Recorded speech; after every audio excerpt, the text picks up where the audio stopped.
بسم اللہ الرحمن الرحیم نحمدہ ونصلی علی رسولہ الکریم اما بعد۔ اللہ جل شانہ کا اپنے بندوں کے نام پیغام یا ایھا الذین آمنوا کے ذریعے سے اللہ کا ایمان والوں کو خطاب۔ ہمارے اس کے دروس چل رہے ہیں اور آج اس کا 8واں سبق ہے، تو ہم آیت مبارکہ شروع کرتے ہیں 59 نمبر آیت سورۃ النساء کی۔ اعوذ باللہ من الشیطان الرجیم، بسم اللہ الرحمن الرحیم۔ یا ایھا الذین آمنوا اطیعوا اللہ واطیعوا الرسول واولی الامر منکم فإن تنازعتم فی شیء فردوہ الی اللہ والرسول ان کنتم تؤمنون باللہ والیوم الآخر ذلک خیر واحسن تأویلا۔ اے ایمان والو، اطیعوا اللہ کی اطاعت کرو، بات مانو، واطیعوا الرسول اور رسول کی اطاعت کرو، بات مانو، واولی الامر منکم اپنے میں سے، اولی الامر اصحاب اختیار والوں کی بات مانو۔ اولو کا معنی ہوتا ہے والے اور امر سے معنی ہے اختیار۔ فَإِن تَنَازَعْتُمْ پھر اگر تم جھگڑا کرو، تمہارا آپس میں مجادلہ ہو جائے، اختلاف ہو جائے، فی شیئن کسی چیز کے بارے میں، یعنی کسی حکم اور امر کے بارے میں، فردوہ تو اس کو لوٹا دو، اس کو پیش کرو، الی اللہ کی طرف، یعنی اللہ کی کتاب پر اس کو پیش کرو، اس کے ساتھ اس کو میچ کرو، ملاؤ، والرسول اور رسول کی طرف، یعنی احادیث مبارکہ، تعلیمات نبویہ کی طرف اس کو لوٹاؤ۔ ان کنتم اگر تم تؤمنون باللہ اللہ پر ایمان لاتے ہو، والیوم الآخر اور قیامت کے دن پر، ذالک خیر یہ بہت اچھا طریقہ ہے، ذالک خیر یہ بہت احسن طریقہ ہے، وَأَحْسَنُ تَأْوِيلًا اور انجام کے اعتبار سے بہت عمدہ ہے۔ اس آیت مبارکہ میں اللہ جل شانہ نے اسلامی ریاست کے، اسلامی سلطنت کے بنیادی اصولوں اور بنیادی ستونوں کو ذکر کیا کہ کوئی بھی اسلامی مملکت قائم ہوتی ہے اور آپ اس کو حقیقی معنی میں اسلامی سلطنت بنانا چاہتے ہو، تو پہلی بات کا تو یہ خیال کرنا کہ اس میں اطاعت اللہ کی جائے۔ کیوں اللہ کی اطاعت کی جائے؟ کیونکہ بندے پر اللہ کا حق سب سے پہلے ہے۔ آدمی جس کے ماتحت ہوتا ہے، کوئی آپ کے آفیسر ہیں، باس ہیں، اولاد اپنے باپ کے تابع ہوتی ہے، بیوی اپنے خاوند کے تابع ہوتی ہے، شاگرد اپنے استاد کے تابع ہوتا ہے، مرید اپنے شیخ کے تابع ہوتا ہے، تو ان کی بات مانتا ہے یا نہیں مانتا؟ تو ملازم اپنے آفیسر کی، اپنے باس کی بات مانتا ہے یا نہیں مانتا؟ حالانکہ اس آفیسر نے اس کو پیدا تو نہیں کیا، اس والد نے اس کو وجود تو نہیں بخشا، اس استاد کی حکم اور چاہت سے اس کی دل کی دھڑکنیں تو نہیں چل رہی، اس کی سانس تو نہیں چل رہی۔ وہ تو ایک دنیاوی اعتبار سے اس کے بڑے ہیں، اس لیے ان کی اطاعت کر رہا ہے۔ اور اللہ کون ہے؟ اللہ تو ہمارے خالق ہے، اس نے تو ہمیں وجود بخشا، اس کے حکم سے ہماری آنکھیں دیکھ رہی ہیں، ہمارے پاؤں چل رہے ہیں، ہمارے ہاتھ پکڑ رہے ہیں، ہمارا دماغ سوچ رہا ہے، ہمارے کان سن رہے ہیں، ہمارا دل دھڑک رہا ہے، تو اس کا دیا ہوا اتنا کچھ اتنی نعمتیں کہ ہم گن بھی نہیں سکتے، شکر تو بہت دور کی بات۔ اس لیے بندے پر، ایک مسلمان پر سب سے پہلا حق وہ یہ ہے کہ وہ اپنے رب کی اطاعت کرے، اس کا حکم مانے، چاہے انفرادی زندگی ہے اس میں بھی، اجتماعی خاندانی یا ملکی زندگی ہے اس میں بھی، سب سے پہلا حکم، سب سے پہلا حق اسلامی ریاست کا، اسلامی سلطنت کا ایک مسلمان کے اوپر، وہ اس کے رب کا ہے، اپنے رب کی اطاعت کرے۔ اور رب کے حکم کے مقابلے میں کسی کی بھی بات آتی ہے، مقابلے کا مطلب ہے ٹکراؤ جہاں پیدا ہو، تو اس کے لیے حکم ہے کہ اس بندے کی بات کو چھوڑ دے، اپنے رب کی بات کو لے لے۔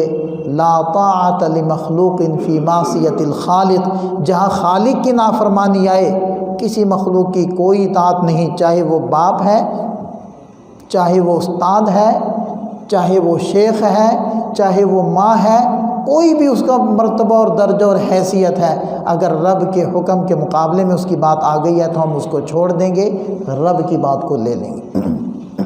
پہلا اصول واطیعوا الرسول۔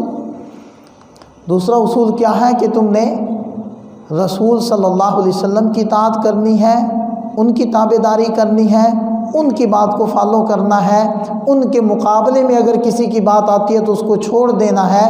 اور رسول کی اطاعت بھی حقیقی معنی میں اللہ ہی کی اطاعت ہے، اس لیے پیارے نبی صلی اللہ علیہ وسلم نے ارشاد فرمایا، من اطاعنی فقد اطاع اللہ، جس نے میری اطاعت کی اس نے اللہ کی اطاعت کی، ومن عصانی فقد عصى اللہ، جس نے میری نافرمانی کی اس نے اللہ کی نافرمانی کی۔ تو دو اصول ہو گئے۔ تیسری بات یہ فرمائی کہ جو تمہارے ارباب اختیار ہیں، اصحاب اختیار ہیں، جو تم پر بڑے ہیں، ان کی بھی تم نے اطاعت کرنی۔ اگر ذہنی اور فکری اعتبار سے آپ کے رہنما علماء اور مفتیان عظام ہیں تو ان کی اطاعت کرنی ہے، اور اگر سیاست کے میدان میں صحیح نظریہ دینے والا کوئی سیاسی لیڈر ہے تو اس کی اطاعت کرنی ہے، اور اگر تمہارے ملک کے انتظام انصرام کو چلانے والے حکام ہیں تو ان کی اطاعت کرنی ہے، اور اگر تمہاری عدالتوں میں احکامات نافذ کرنے والے ججز ہیں تو ان کی اطاعت کرنی ہے۔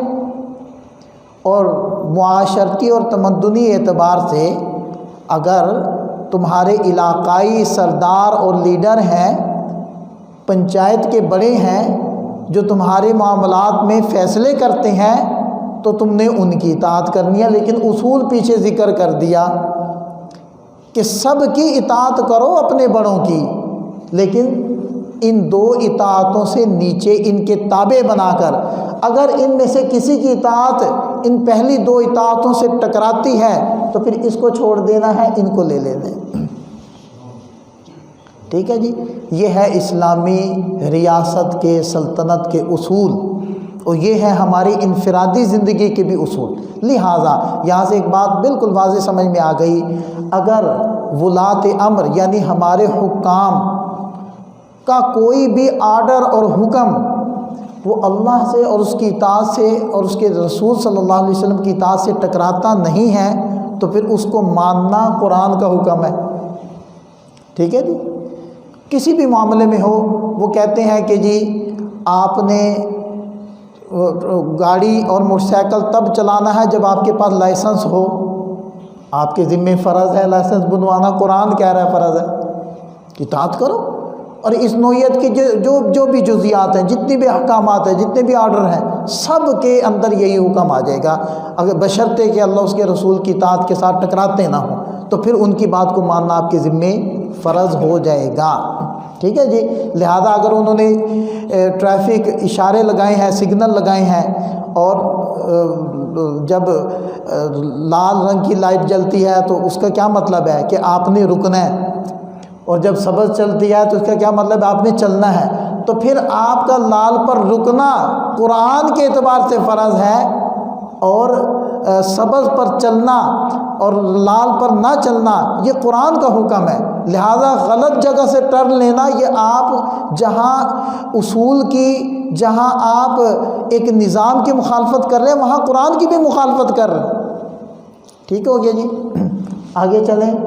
فَإِن تَنَازَعْتُمْ فِي شَيْءٍ، اگر تمہارا کسی معاملے میں جھگڑا ہو گیا، کوئی بات سمجھ نہیں آ رہی، تو اس بات کو لوٹاؤ قرآن کی طرف، اللہ کی طرف، اس کے رسول کی طرف، یعنی قرآن کی طرف اور سنت کی طرف، اس میں دیکھو کہ کیا حکم ہے۔ اب ساری باتیں تو قرآن میں نہیں ہیں، تو پھر قرآن پر کیسے لوٹائیں گے؟ قرآن پر ایسے لوٹائیں گے کہ قرآن میں دیکھیں گے کہ اس سے ملتی جلتی چیز کون سی ہے، اس سے ملتا جلتا حکم کون سا ہے۔ مثال کے طور پر قرآن میں بھنگ کے بارے میں تو کوئی حکم نہیں، یا افیون پاؤڈر جس کو کہتے ہیں اس کے بارے میں قرآن کے اندر تو کوئی حکم نہیں ہے۔ اب افیون اور پاؤڈر اس سے نشہ ہوتا ہے، یہ اب حرام ہے یا حلال ہے، کیا ہے؟ تو قرآن کہتا ہے کہ قرآن کی طرف لوٹاؤ، تو قرآن میں آپ کو خمر مل جائے گی۔ خمر کہتے ہیں انگوری شراب کو، انگور کے علاوہ کوئی بھی شراب ہو اس کو خمر نہیں کہتے، انگوری شراب کا حکم اس میں ملے گا۔ اب کیا مسلمانوں کو حکم ہے، تمہارے پاس کوئی بھی نشاور چیز ہے، قرآن کے اندر دیکھو کہ اس سے ملتی جلتی چیز ہے، ہمیں مل گئی خمر، اور خمر میں نشہ ہے، نشے کی وجہ سے اللہ تعالیٰ نے اس کو حرام کر دیا، اور اس میں بھی نشہ ہے، یہ بھی اسی جیسی ہے، لہذا اس کا حکم بھی ہمیں پتہ چل گیا کہ یہ بھی حرام۔ ٹھیک ہے جی، فردوہ الی اللہ والرسول، اسی طرح احادیث میں آپ نے دیکھنا ہوگا۔ لیکن اب یہ ایرے غیرے کا کام تو نہیں ہے نا کہ وہ ڈھونڈے۔ مثال کے طور پر بھینس ہے، بھینس کو عربی میں جاموس کہتے ہیں، جاموس کا حکم تو قرآن میں نہیں ہے نہ احادیث میں ہے، کیونکہ اس علاقے میں یہ تھی ہی نہیں۔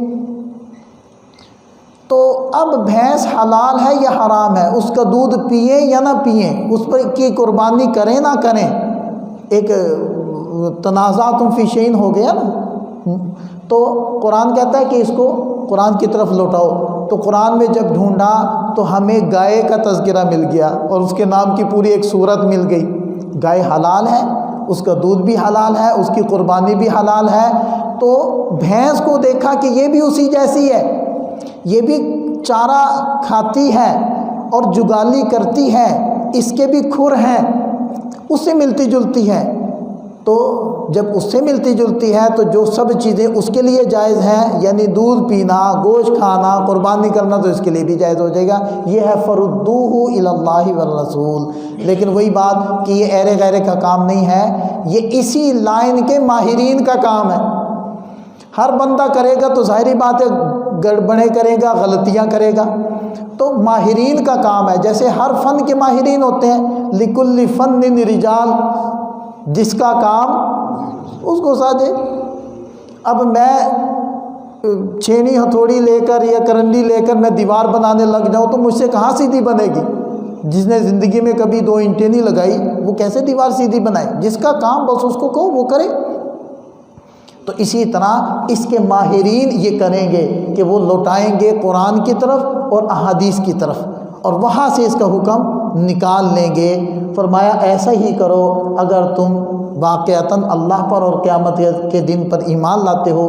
ذالک خیر، یہ بہت اچھا طریقہ ہے۔ واحسن تأویلا، اس کا انجام بھی بہت ہی اچھا ہے۔ ٹھیک ہو گیا جی، اگلی آیت دیکھیں۔ یا ایھا الذین آمنوا خذوا حذرکم فانفروا ثبات او انفروا جمیعا۔ اے ایمان والو، خذوا لے لو، حذرکم اپنے بچاؤ کا سامان، فانفروا پھر نکلو۔ اصل میں یہ جہاد کے موقع کی آیت ہے کہ جب تمہارا دشمن سے سامنا ہو تو بچاؤ کا سامان لے کر جاؤ۔ میں اس پر بات کرتا ہوں، پہلے ترجمہ کر لوں۔ فانفروا ثبات، ثبات کا معنی ہے پھر نکلو چھوٹی چھوٹی جماعتوں میں۔ ثبات سبت ان کی جمع ہے، اس کا معنی ہوتا ہے چھوٹا سا گروہ، چھوٹی چھوٹی گروہوں میں نکلو۔ او انفروا جمیعا، یہ سارے مل کر نکلو، یہ ترجمہ ہو گیا۔ کیا مطلب ہے؟ یہ جہاد کے موقع کی آیت ہے کہ ایمان والو جب کفار کے سامنے جانا ہے تو اپنے ہتھیار لے کر جانا ہے۔ اشارہ کر دیا کہ اسباب کو چھوڑ دینا یہ توکل نہیں ہوتا، اور اسباب کو لے لینا توکل کے خلاف نہیں ہے۔ توکل کسے کہتے ہیں؟ اللہ کی ذات عالی پر بھروسہ کہ کرتا کون ہے؟ اللہ کرتے ہیں،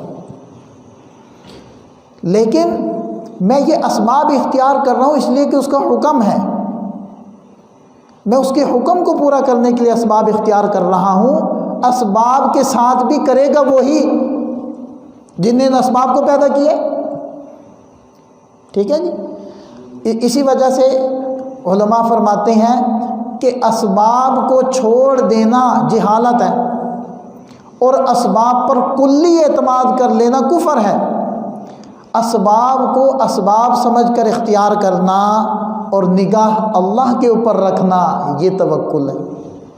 اس کو ایک چھوٹی سی مثال سے سمجھ لیں، پھر آگے چلتے ہیں کہ کافر بیمار ہو جائے تو کہاں جاتا ہے؟ ڈاکٹر کے پاس، میڈیسن استعمال کرتا ہے، اور ہم بیمار ہو جائیں ہم کہاں جاتے ہیں؟ ہم بھی ڈاکٹر کے پاس، ہم بھی وہی میڈیسن استعمال کرتے ہیں۔ فرق کیا ہے؟ فرق عقیدے کا ہے، فرق نظریے کا ہے۔ کیا کافر اس نظریے سے جاتا ہے کہ مجھے یہ ڈاکٹر شفا دے گا اور یہ میڈیسن مجھے صحت دے گی؟ مسلمان اس نظریے سے جاتا ہے کہ شفا وہ دے گا، یہ ایک سبب ہے، اور اس سبب کو اختیار کرنے کا حکم اللہ نے دیا ہے، اس کے حبیب صلی اللہ علیہ وسلم نے دیا ہے، میں تو وہ پورا کر رہا ہوں، اب چاہے گا تو دے دے گا، نہیں چاہے گا تو نہیں دے گا۔ یہ ہے توکل، یہ ہے ایمان۔ اسی نظریے کے فرق سے کافر کافر رہتا ہے اور مسلمان مسلمان رہتا ہے، اسباب دونوں ایک طرح اختیار کر رہے ہوتے ہیں، ٹھیک ہے۔ قرآن نے کہا خذو حذرکم، اپنے ہتھیار لے لو، بچاؤ کا سامان لے لو، ان کو چھوڑنا کوئی توکل نہیں ہے۔ آگے اچھا یہاں ایک اور بات بھی میں عرض کر دوں، ایک دیکھیں اشارہ دیکھیں اس آیت میں۔ اس آیت میں یہ نہیں کہا گیا کہ جب تم اپنے بچاؤ کا سامان لے لو گے پھر میں تمہاری پکی بات ہے مدد کروں گا، پھر تم مغلوب نہیں ہو سکتے، غالب ہی رہو گے، یہ کوئی بات ہے آیت میں؟ بس بچاؤ کا سامان لے لو، وعدہ نہیں ہے۔ مطلب کوئی اسباب اختیار کرے اور کہے کہ جی اب میں یقیناً کامیاب ہو جاؤں ان اسباب کے اختیار کر کے، کوئی وعدہ نہیں ہے۔ وہ پھر بھی چاہے گا تو اس کے نفع اور اس میں کامیابی دے دے گا، نہیں چاہے گا تو نہیں دے گا۔ کتنے لوگ دکانیں بناتے ہیں اور چھوڑ دیتے ہیں، کہتے ہیں کہ چلی نہیں، اور کتنے لوگ ایک سے پھر چار چار بھی بنا لیتے ہیں، کہتے ہیں جی اللہ نے بہت کچھ دیا ہے، بہت نفع دے رہے ہیں، ٹھیک ہے جی۔ آگے فرمایا فَانْفِرُوا ثُبَاتٍ، اگر نکلنا پڑے تو چھوٹی چھوٹی جماعتوں میں ہو کر نکلو یا پھر اکٹھے پورا لشکر بنا کر نکلو، اکیلے اکیلے نہ جانا۔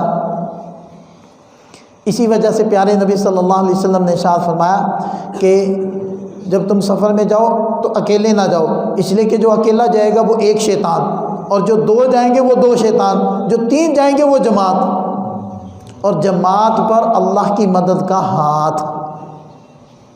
تو زمانے میں تو سفر بھی ایسے دور کے ہوتے تھے، جنگلوں میں سے گزرتے تھے، اب تو بسوں میں خوب سارے افراد ہوتے ہیں، تو اس میں تو اکیلے جانا ہوتا تھا، اس لیے آپ علیہ السلام نے فرمایا اکیلے نہ جاؤ۔ تو خاص طور پر دشمن کے مقابلے میں تو اکیلے نہ جاؤ، نقصان اٹھاؤ گے، اپنی جماعت بنا کر جاؤ تاکہ کامیابی پاؤ۔ یہ آیت مبارکہ بھی ہو گئی۔ آگے چلتے ہیں، اعوذ باللہ من الشیطان الرجیم، یا ایھا الذین آمنوا اذا ضربتم فی سبیل اللہ فتبینوا ولا تقولوا لمن القی الیکم السلام لست مؤمنا تبتغون عرض الحیاۃ الدنیا فعند اللہ مغانم کثیرہ کذالک کنتم من قبل فمن اللہ علیکم فتبینوا ان اللہ کان بما تعملون خبیرا۔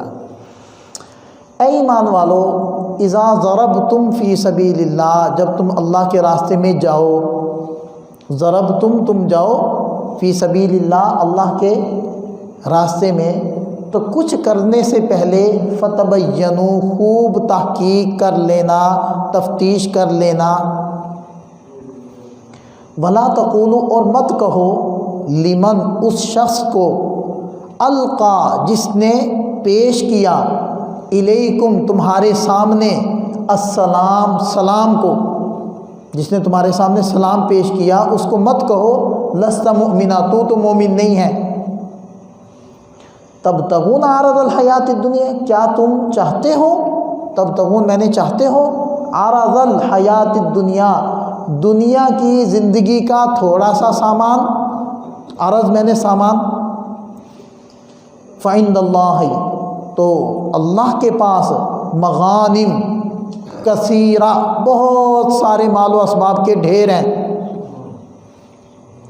کذالک، اسی طرح، کنتم، تم تھے، من قبل، پہلے، تم بھی پہلے اسی طرح تھے، فمن اللہ، پھر اللہ نے احسان فرمایا، علیکم، تم پر، فتبینوا، لہذا تحقیق کیا کرو۔ دوبارہ یہ بات فرما دی، یہ بھی ان اللہ، یقیناً اللہ تعالیٰ، کان بما تعملون خبیرا، جو کچھ تم کرتے ہو اس کو خوب جانتے ہیں۔ یہ اصل میں ایک سفر جہاد میں صحابہ کرام تشریف لے گئے تھے، تو جس جگہ وہاں وہ حضرات جا رہے تھے حملہ کرنے کے لیے، وہاں سے کچھ پہلے ایک آدمی نظر آیا جو اپنی بکریاں لے کر جا رہا تھا۔ تو جب یہ لشکر قریب پہنچا تو اس نے مسلمانوں کے لشکر کو دیکھ کر السلام علیکم کہا۔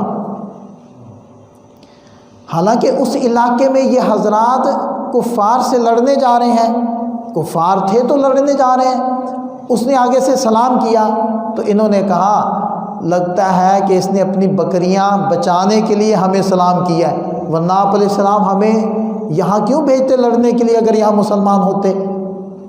تو انہوں نے کہا کہ اس کو تو پہلے ٹھکانے لگاؤ نا، اس کو پکڑ کے ٹھکانے لگا دیا اور بکریاں مال غنیمت بنا کر نبی پاک صلی اللہ علیہ وسلم کی خدمت میں لے آئے کہ یہ مال غنیمت۔ اس موقع پر یہ آیت مبارکہ نازل ہوئی، اذا ضربتم فی سبیل اللہ، ایمان والو جب تم اللہ کے راستے میں جاؤ، فتبینوا، تحقیق کر لیا کرو۔ اس آیت مبارکہ سے ہمیں ایک عمومی طور پر حکم حاصل ہو گیا کہ کوئی بھی گمان کرنے سے پہلے یا عملی اقدام کرنے سے پہلے جانچ کر لو، پڑتال کر لو، بات کی تحقیق اور تفتیش کر لو، بدگمانیوں پر نہ جاؤ، یہ ہوا ہوگا، ایسے کیا ہوگا، اس وجہ سے کہا ہوگا کہہ کر اور اس کے اوپر اقدام کرنا، ایسے مت کرو۔ اور سفر کا اس لیے حکم دیا کہ عام طور پر سفر میں تحقیق نہیں ہو پاتی، اپنے علاقے میں آدمی کو پتہ ہی ہوتا ہے کہ کون کیسا اور کیا ہے، لیکن اگر اپنے علاقے میں رہتے ہوئے بھی تمہیں ایک چیز کی تحقیق نہیں ہے تو فیصلہ کرنے سے پہلے فتبینوا، تحقیق کرو۔ وَلَا تَقُولُوا لِمَنْ أَلْقَىٰ، جو تمہیں سلام کر رہا ہے اس کو مت کہو لست مؤمنا، تو مومن نہیں ہے، تو منافق ہے، تو اوپر سے سلام کر رہا ہے، تیرے دل میں اسلام نہیں ہے۔ یہ تم فیصلے کرنے والے کون ہو کہ تمہارے دل میں ایمان نہیں ہے، تم جھوٹے ہو، تم منافق ہو، تمہیں غیب کی خبر ہے؟ لہذا اگر کوئی زبان سے اسلام کا اقرار کرے گا، شعائر اسلام کو اختیار کرے گا، ہم میں سے کسی کو اجازت نہیں کہ ہم کہہ دیں کہ یہ کافر ہے، الا یہ کہ وہ اپنے قول اور فعل سے یقینی کوئی ایسا عمل کر لے جو کفر کی علامت ہو، یقیناً کفر کی علامت ہو، پھر ہم اس کو کافر کہیں گے، ورنہ ہم اس کو کافر نہیں کہیں گے۔ ہم اس کے ظاہر کو مانیں گے اور ظاہر پر ہی حکم لگائیں گے کہ یہ مسلمان۔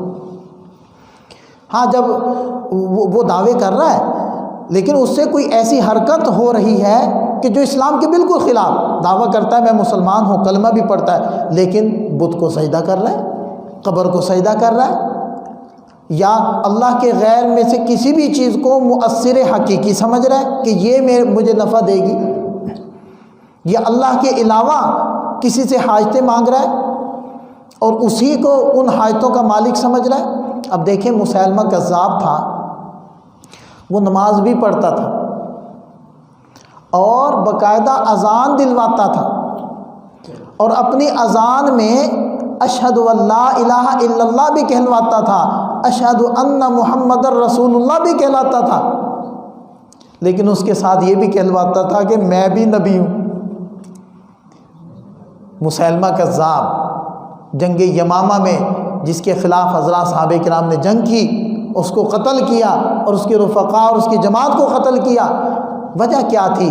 نماز تو پڑھ رہا تھا، اذان بھی دلواتا تھا، کلمہ بھی پڑھتا تھا، اصل میں اس کے اوپر ایک کفر کی علامت بھی ظاہر ہو رہی تھی کہ وہ نبی پاک صلی اللہ علیہ وسلم کی نبوت کے بعد اپنی نبوت کا بھی دعوے دار تھا، اور یہ قرآن اور احادیث کی نصوص ظاہرہ کے بالکل خلاف چیز تھی۔ یہ ہے جس بات کی طرف میں اشارہ کر رہا ہوں نا، کہ اگر وہ کلمہ پڑھے لیکن اپنے قول یا فعل سے کوئی ایسا کام کرے، کوئی ایسی علامت ظاہر کرے جو یقیناً علامت کفر ہوگی، پھر ہم حکم لگائیں گے کہ تم کافر ہو، ادروائز نہیں، اس کے ظاہر پر اعتماد کریں۔ اور پھر آگے اللہ تعالیٰ نے ڈانٹا کہ کیا تم دنیا کا مال لینے کے لیے ایسا کر رہے تھے؟ تو یاد رکھو اللہ تعالیٰ کے پاس بہت مالوں کے ڈھیر ہیں۔ اور پھر اللہ تعالیٰ نے متوجہ فرمایا کذالک کنتم من قبل، تم بھی تو پہلے ایسے ہی تھے، مکہ میں جب شروع میں ایمان لائے تھے تو تم ظاہر نہیں کرتے تھے، ڈرتے تھے، لیکن جب اللہ تعالیٰ نے اسلام کو غلبہ دیا پھر تم نے اپنے ایمان کو ظاہر کیا۔ ہو سکتا ہے وہ اپنی قوم قبیلے میں تھا، اپنے ایمان کو ظاہر نہیں کر رہا تھا، لیکن جب اسے مدد آتی نظر آئی، ایمان والے ملے تو اس نے کھل کر اظہار کر دیا۔ تو کیا جب تم لوگ کلمہ پڑھ رہے تھے، ایمان لائے تھے، ہم نے کہا تھا تمہارے دلوں کو ٹٹولا جائے کہ تم اوپر سے کہہ رہے ہو، اندر سے نہیں کہہ رہے؟ تمہارا بھی تو ہم نے ایمان قبول کیا تھا، تو تمہیں بھی چاہیے تھا اس کا ایمان قبول کر لیتے۔ فتبینوا، پھر فرمایا تحقیق کر لیا کرو، سنی سنائی پہ نہ جایا کرو، ظاہر سے نہ حکم لگایا کرو، یعنی کہ مطلب بدگمانی نہ کیا کرو۔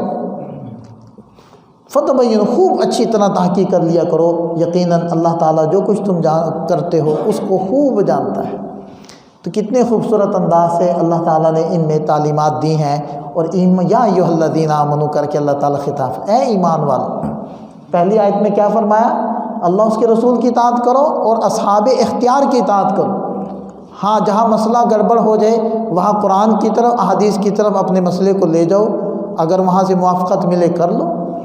اور دوسرے نمبر میں کیا فرمایا کہ توکل اسباب کا چھوڑنا نہیں ہوتا، اسباب اختیار کرو، اور جب بھی نکلو تو اکٹھے ہو کر نکلو، اکیلے مقابلے کے لیے مت جاؤ۔ اور تیسری آیت مبارکہ میں کیا فرمایا؟ بدگمانیاں مت کرو، تحقیق کرو، پھر کوئی عمل کرو۔ اللہ تعالیٰ ہمیں سمجھ عطا فرمائے، عمل کی توفیق عطا فرمائے۔ وآخر دعوانا الحمدللہ رب العالمین۔